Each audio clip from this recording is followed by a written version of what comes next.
Har du altid lort i lommen? Mange ting har jeg, men ikke lort.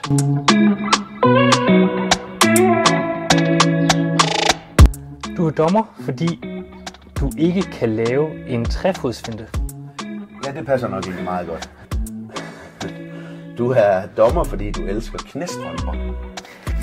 Så er det så meget sjovt, det er mig, der bruger dem, og du gør ikke. Det er da, hvad hedder sådan noget, allerhøjeste mode? Ja, du blev en dommer, fordi du er en regelrytter. Nej, slet ikke.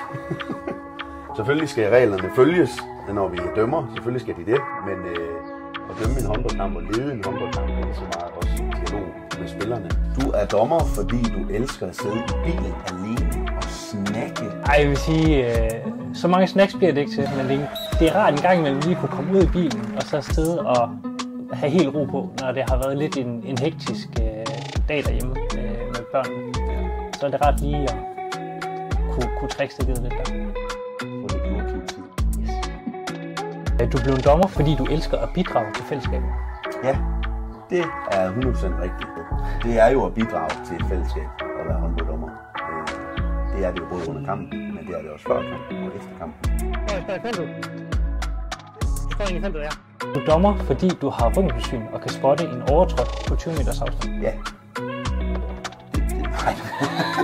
Nej, slet ikke. Det er jo derfor, vi sidder to, du og jeg. Altså, det er jo det, der er det fede ved at have et makkerskab i håndbold. Det er jo netop for, at vi ikke skal have specielle superkræfter som dommer.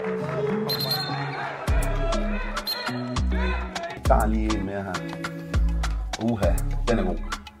Hvad er det bedste ved at være dommer? Jeg synes, det bedste ved at være dommer er at kunne give noget tilbage til sporten. Som en sport, jeg selv har været en del af fra jeg har været 5-6 år. Det er at kunne være ude i hallen og være en del af sporten.